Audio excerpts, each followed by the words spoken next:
সে করলো কি ও? হ্যাঁ না, একটু মিস কল দিছে আর ও চলে গেছে। না না, খালি তোমরাই তিনজন ভালোবাসা করছো, আর কি কেউ ভালোবাসার লোক নাই? আরো তো ভালোবাসা তুই আইছে, ওরা বলতেছে ও আতে যাচ্ছে, আর মধ্যে ডিস্টার্ব করো না। ওরা চিন্তা করছে একটু বাড়ি রাত 12টা হবে, ফ্রি টক টাইমে কথা কবি। প্রীতির জ্বালা মোবাইলের মেলা, এখন আর চিঠি লেখা লাগে না। সারা রাত জাগিয়া ফোনে কথা বলিয়া লেখা পড়াইয়া ছেলের ভালো লাগে না। হায় হায়, লেখা পড়া আমি আর ভালো লাগে না। মোবাইল ফোন আসিল কি দোলা লাগিল, ফজরের ঘুম তো পড়লার বাংল না। পেটে বাজাই থাক পরনে নাই থাক, মোবাইল ছাড়া আমি আর চলে না। হায় হায়, মোবাইল ছাড়া ছেলের চলে না। মোবাইল ফোন আসিল কি দোলা লাগিল, ফজরের ঘুম তো পড়লার বাংল না। আইলো এ কি জামানা, বুঝাইলে বুঝাছে না। পিতা মাতার পেটে বাঁধে ছেলে প্রেমের দিওয়ানা দিওয়ানা। মোবাইল ছাড়া চলে না, মায়ে বলে রব্বানা, বাবাই বলে সালাম না, আল্লাহ বলে শুনলাম না, বাইরে গেল শুনতো না। না না, কথা তো আমি কোরআনের বাইরে বললাম। আমি উপাস হয়ে বসে আছি, ওহে দয়াময় পারে লয়ে যাও আমায়। তুমি পারে তো বের করো না, কাক পারে লিবে? হ্যাঁ, বদমাইশি বাদ দাও, নিজেই পারে তো বের করবে না, তো পারে লিবে কেটা? তুই তো নামাজ পড়িস না, রোজা রাখিস না, তোর গাও দিলে পাঠা পাঠা গন্ধ, ওঠা পাও না কে? তাও দেখো, বলবো কি একটু? কারণ আপনাদের এখানে লালন ভক্ত লোক আছে না নাই? না না, লালন ওর জন্মের ঠিক নাই কে। লালন নিয়ে আমি গবেষণা করছি, কম করে হলে 3 থেকে 4 বছর গবেষণা করে রিসার্চ করে আমি দেখছি লালনের বাপের ঠিক নেই, ওর মাকে তাও জানে না। সেই লালনের অনুসরণ করো, ওতে জীবনে এক ওয়াক্ত নামাজ পড়ে নাই, মুখেও পানি নেয় নাকি। ও যে টয়লেট করে যে পানি খরচ করছে, তাও আমি ওর ইতিহাসে পাইনি কেউ। সেই লালনের পাগল হোক, ওই লালন তো বেহেশতে নিয়ে যাবে। লালন কত বড় একটা কথা কইছে, ও থাকলে আজকে মারামারি হওয়া যেত ওর সাথে আমার। ও কি কইছে বলবো কি একটু?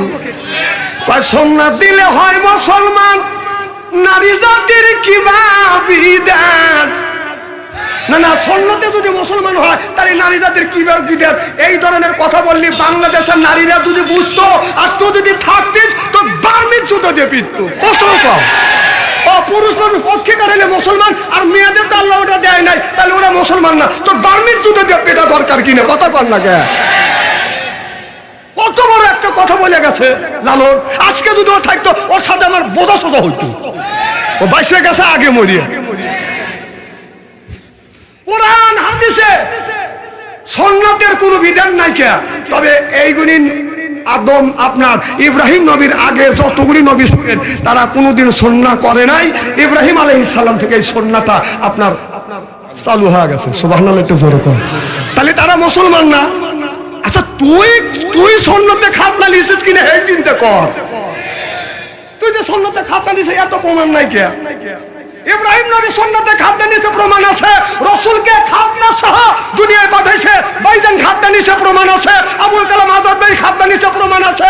আমার মেম্বার ভাই খাতনা নিছে, প্রমাণ আছে। তুই লালন, তুই যে খাতনা নিছিস, তোর প্রমাণ কি? কথা কও, তোকে ইস্তেরি করিয়ে থুয়ে দেবো আজকে।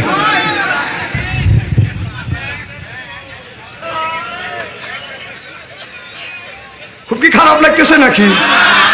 সময় নাই, তাহলে আজকে একদিন আমার ওয়াজ শেষ হয় না।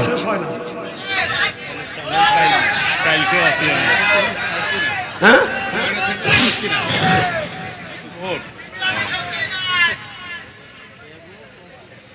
কি কথা বললো আবার কয়। দেখেন এই লালন কি করছে, বলবো কি একটু? ও বলছে কি, সাকি সামান্য সোরা। আল্লাহ চোর কইছে কাক? কাক চোর কইছে? আল্লাহ বলছে সাকি সামান্য সোরা দরবি কোনা কানসিতে, দরসোর হাওয়ার ঘরে ফান পেতে আমি বললাম লালন তুমি আল্লাহকে কেন চোর বললে? চোর যদি হোস তুই চোর, তুই চোর, তোর মা চোর, তোর মা হলো সুন্নি, তোর বাপ হলো চোর, তোর মা তোর বাপ অবৈধ সন্তান তোর জন্ম দিছে, জানক দেখে তো গাছের নিচে রাখছে। কথা কও, আর তুই আল্লাহ চোর বলিস? তোর এত বড় সাহস? তুই ভালো কথা বলতে পারিস না, তুই কি বলতে পারিস না এইভাবে? সাকি সামান্য সোস্তা শুধু দরিবি মসজিদ গড়েতে,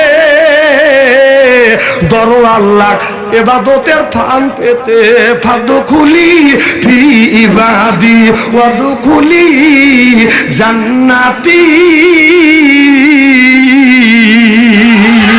আল্লাহ যদি পাইতে চাও ইবাদতের ভান পাতা লাগবে, আর নামাজ না পড়ে রোজা না রাখা তোর মসমুখ কোনে তো খুঁজেই পাওয়া যায় না। যে পাকশি গেছে না কোনোদিন? কি ভাই খারাপ লাগতেছে?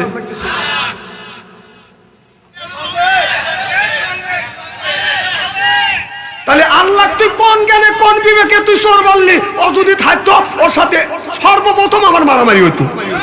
ও বাইসে গেছে, আল্লাহ তো নিয়ে গেছে, তাছাড়া তোর খবর হইতো। তুই আল্লাহ চোর বলিস, তোর সাহস কম না? আল্লাহ চোর বলতে পারে ওই ব্যক্তি যে হলো মা বাবা পিতৃহীন পরিচয়, যে সন্তান, সেই আল্লাহকে চোর বলবে। কালকে চলে গেলি কোনে দে, হ্যাঁ আমার লালনা গেল, তুই আমার কাছে এখন দলিল নিয়ে আয়, আয় দলিল নিয়ে আয়। কালকে যে গুরু গুরু করবি ওটা আমি মানা দেবো না। তুই যদি পারিস আয়। কথা কন, খেলা হবে মাঠে। ঠিকই বলছে, মাঠে খেলা হবে। আমি চলে যাবো না, খুব কবির বাড়বে না, এখানে আয়। আমার চোখে আমার সামনে কোরআনের মধ্যে 80 থেকে 82 জায়গা আল্লাহ নামাজের কথা বলছে, নামাজ পড়ে নাই কোন জায়গা দেখা দে। হ্যাঁ বলছে লা তাকরাবু সালাহ, নামাজের ধারের কাছে যায় না। এই দিয়ে কায়া বড় পায়া গেছি। আল্লাহ কিসের লেগে বলছে? আল্লাহ বলছেন না পাক অবস্থায়, নেশাগ্রস্ত অবস্থায় নামাজ তো বড় দূরের কথা, ধারের কাছে যায় না। সুবহানাল্লাহ, একটু জোরে কর। এরা পায়া গেছে, মোল্লারা কিছু জানে না। হে মোল্লা না, দাড়ি ঠিক জায়গা রাখছি,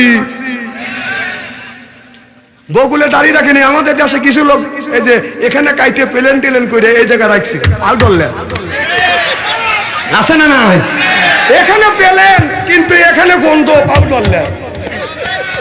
কথা কন, কথা কন। সব ওয়াজ আমি জানি, কিন্তু একদিনে সব ওয়াজ করা যায় না। কম করে হলে 7 দিনের একটা তাফসীর মাহফিলের আয়োজন করা লাগে, তবে কে যদি এই ওয়াজটা আমি কোনো রকম শেষ করতে পারি।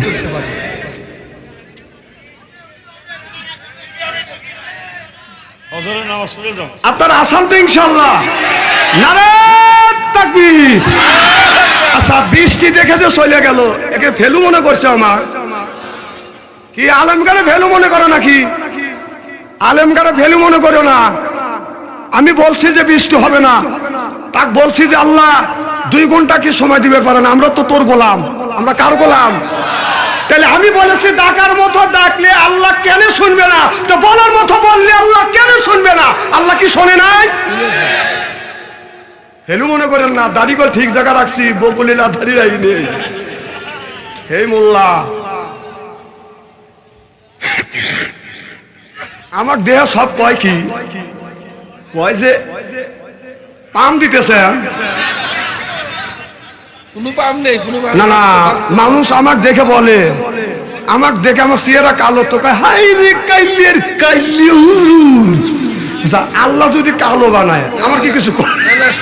হুজুর কালো না, তো শ্যামলা, শ্যামলা কালো না, কালো না, কালো না। মার হওয়া একটু জোর কর। খুব খারাপ লাগতেছে নাকি? যারা সিয়ারে নামাজ পড়ে তারা বলতেছে কেন বাংলাদেশে এত হুজুর আছে, কেউ সিয়ারের বিপক্ষে ওয়াজ করে না, ও সিয়ারের বিপক্ষে ওয়াজ করে কেন? ওকল রাইগে যাচ্ছে যে বাংলাদেশে এত হুজুর মইল, তুই বলি না কে? এখনই মারবো, তোকে ইস্তেরি করিয়ে ছাড়বো। কতক্ষণ শাস্ত্রে গেলে একজন যদি কয় 5 কথা, যে সিয়ারে বসে থেকে নামাজ পড়ে ও কয় 32 কথা। কথা কও। আপনার বাজারে গেলে ওর আগে মাছ কেনা যায় না, মাঠে গেলে হাতাল কাইতে ছোট করে বাজার দেড় মুনে বোঝা বাজা মাথা নিয়ে বাড়িতে আসে, আর মসজিদে যাইয়া সিয়ার করে নামাজ পড়ে। বাটপারি বাদ দে, বাটপারি বাদ দে। বাটপারি করবে লেগে আসা মসজিদে। এই নামাজ হবে? হ্যাঁ, তুমি যদি বসে দাঁড়া থেকে নামাজ না পড়তে পারো, বল বস থেকে পড়। ও বাপ দেখাও, কথা কয় না। বাপ দেখা, আমি এলাকার মধ্যে হাম আর কি সব মানুষ ঘরে খাম, কে তোমাকে দিছে বাম? তুমি শয়তানে ভাবে বলতেছ ও আপনার গোষ্ঠীর শক্তি আছে, আসি এর বারে হাম। আল্লাহর কাছে হাম কুলাইবে না। আমার ভাইয়ের, আমার মুসলমান ভাইয়েরা, আল্লাহর হাবিবের প্রিয় উম্মতেরা ভালো করে লক্ষ্য করে শুনুন, বলে নিয়তে বাদান শুনতে হবে। তাহলে আল্লাহ যেই লোকটা বাদান দুইটা কাজ করবে, 1 নাম্বার ঈমান আর 2 নাম্বার নেক কাজ করবে, ওই মানুষটা যখন জান্নাতে যাবে 70,000 বাদান হুর আসবে। 70,000 হুর আসিয়া বাদান রিসিপশন করে নিয়ে যাবে। যদি বলেন হুজুর কেমন করে নিয়ে যাবে, বাস্তব ঘটনা একটু বলবো। আমাদের দেশে নির্বাচনের মাধ্যমে যাকে আমরা এমপি বানাই, মিনিস্টার বানাই, আপনার এই এমপি সাহেব ঢাকা শহর থেকে যখন আপনাদের কুষ্টিয়া ভার্সিটি পর্যন্ত বাদান আসবে, আপনার 100 খান মোটর সাইকেল যায় বাদান এমপিটাকে রিসিপশন করবার জন্য। যেরকম ঠিক কিনে 100 খান মোটর সাইকেল যায়, 50 খান সামনে আর 50 খান মোটর সাইকেল বাদান পিছনে। এমপি সাহেব মিনিস্টার সাহেব থাকে বাদান মাঝখানে। সামনে থেকে কিছু মানুষ সংকেত দেয় পিক পিক পিক পিক, অর্থাৎ এমপি আসতেছে। যেরকম ঠিক কিনে দুনিয়া 5 বছর মনে রাখি আমরা ইলেকশনের মাধ্যমে যাকে বাজানি এমপি বানাই, মিনিস্টার বানাই, এমপি বানাই, মিনিস্টার বানাই, এই তাকে রিসিপশন করবার জন্য যদি আপনার 100 খান মোটর সাইকেল দেয়, 50 খান সামনে আর 50 খান পিছনে। আল্লাহ বলে যারা দুনিয়া ইন্নাল্লাযিনা আমানু, ইন্না মানে নিশ্চয়ই আল্লাযিনা যারা ঈমান আনবে ওই আল্লাহর উপরে, 1 নাম্বার ঈমান আনবে আর 2 নাম্বার নেক কাজ করবে, ওই মানুষটা যখন জান্নাতে যাবে 70,000 হুর আসবে, রিসিপশন করে জান্নাতে নিয়ে যাবে। কয় হাজার? 17,500 হুর থাকবে ডানে আর 17,500 হুর থাকবে পিছনে, 17,500 হুর থাকবে বাদান সামনে আর 17,500 হুর থাকবে বাদান আপনার পিছনে ডাইনে বামে। আপনার চতুর্দিকে 17,500 হুর থাকলে বাদান সর্বমোট বাদান 70,000 হুর হয়। তাহলে আমি আপনাদের বুঝাতে চাচ্ছি, একটা এমপি কে যদি রিসিপশন করতে যায়, মানুষ রিসিপশন করে বাদান নিয়ে আসে, তাহলে যারা দুনিয়ায় 2টা কাজ করবে 70,000 হুর আসবে, রিসিপশন করে জান্নাতে নিয়ে যাবে। আল্লাহু আকবার। এই হুরের চেহারাটা কেমন হবে? জিবরাইল আলাইহিস সালাম 500 মাইলের দূরের রাস্তা থেকে লক্ষ্য করে দেখে জিবরাইল আলাইহিস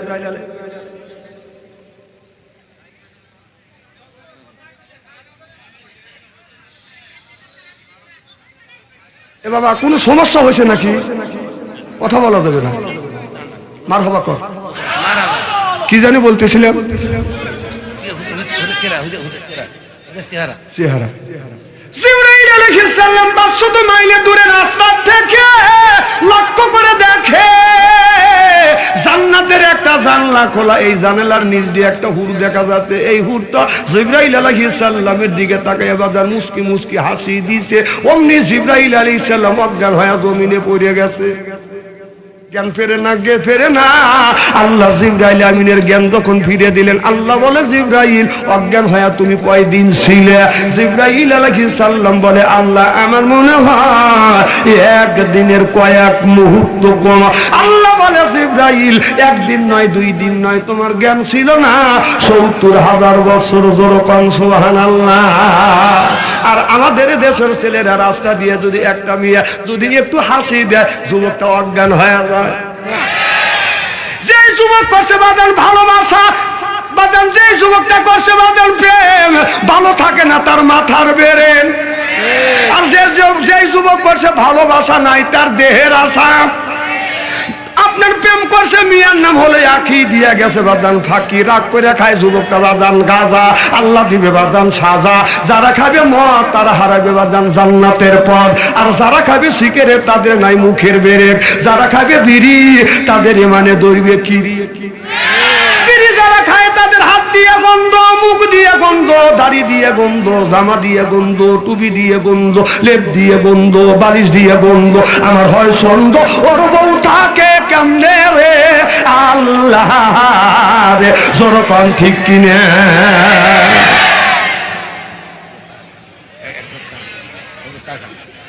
মেম্বার ভাই, মেম্বার ভাই, এই যে যারা বিড়ি খায়, বিড়ি খালে সেন হয় না গন্ধ হয়? বোর মুখের কাছে তখন মুখ লেয়, বউ খালি মুখ ঘুরোয়। স্বামী কয় আমি তোমার মুখের কাছে মুখ লে, তুমি মুখ ঘুরাও। বউ কয় যে লজ্জাও করে শরম করে, এই মাত্র তুমি টাটকা বিড়ি খায়া আমার মুখের সাথে মুখ লাগাইছো, তোর পাশার চাইতে তোর মুখের গন্ধ বেশি। না না, বিরাজ করতে পারো না, বাস করতে পারো না, বউকে বিড়ি খা কষ্ট দাও।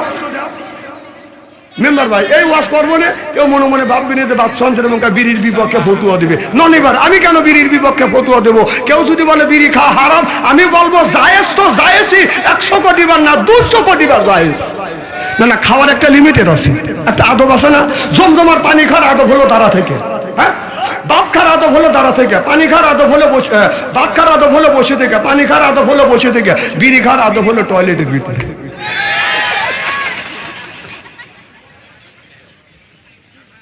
যদি বলেন হুজুর আপনি কিভাবে দেখছেন, হ্যাঁ আমি নিজে দেখছি এই 2 চোখ দিয়ে। রমজান মাস জোহর আজান দিছে, টয়লেট করিয়া ইস্তেঞ্জা করিয়া আমি নামাজে যাই, আর টয়লেটের কাছে যা দেখে টয়লেট বন্ধ, ধুমো গোল হয়ে বের হচ্ছে। লোক পুড়িয়ে বলো নাকি, আর এই টয়লেটের মধ্যে আগুন ধরবে কে? হ্যাঁ, ধুমো গোল হয়। তা আমি আর চিন্তা করলাম এই লোক আসে নাকি, উনি সিঙ্গেল দিচ্ছে, তাহলে বোঝা গেল মাল ওখান থেকে উৎপত্তি হচ্ছে। হ্যাঁ আমি নিজে দেখছি। আবার ইদানিং দেখতেছি যারা পান খায়, শতকরা 70% লোক পান খায় আর টয়লেট করে। আর যদি বিশ্বাস না হয়, ও যদি বলি ও মানা দিবেন না, এখনই এই মেম্বার বাইক সাথে করে আর আবুল কালাম আজাদ বাইক সাথে করে নিয়ে ওর বোর কাছে যাবো। ওই বুড়ি কবে যে হয়, ওই বুড়ো পান খায় আর টয়লেট করে। বাস্তব কথা বলতেছি, আমি নিজে চোখে দেখছি। এখন আমি স্টোর দিয়ে দেখি যে প্রায় লোকে এই কাম করে। এই জায়গাতে ওয়াশ করবে দিবে না, এই জায়গাতে মাঝে কথা বলি কিন্তু ওয়াজ হবে। এদিক তাকান। আচ্ছা আপনারা একটা বক্তা কতবার ডিস্টার্ব করলে ওয়াজটা নষ্ট করা যাবে কোন? এই শুরু থেকে কতবার ডিস্টার্ব করলেন কোন? কতবার ডিস্টার্ব করলেন একটু কথা বলেন। না না, আপনি যদি বলতেন যে আপনি এসে তাউসা তাসমিয়া সহিভাবে বলে যান, তা পারবেন না, এসে মুইতে ফেলা দিবেন। আর ডিস্টার্ব করার সময় তো খুবই করতেছেন আপনারা। এদিক তাকান। আমি দেখলাম, এদিক তাকান, যে এক বুড়া টয়লেট থেকে বের হচ্ছে। কম কই গেছিলে? টয়লেটে। কম মুখ লড়ে কাকা পান খেলে। কম কম রে আপনি কি পান খেলে না টয়লেট করেন? কয় পান না খালি টয়লেট হয় না। তাহলে বোঝা গেল এই মুহূর্তে পান ঢুকয় আর এই মুহূর্তে ডেলিভারি করে। না না, আমার কথা হলো যে টয়লেটে যা যদি পান খাওয়া জায়েজ হয়, তাহলে একটু গু সুন মনে করে একটু বড়া খাওয়া। ভাই আমি কোন বাস্তবের সাথে কথা বলি না। না, যে জিনিস হারাম সেই জিনিস ওখানে যা খাওয়া লাগবে কে?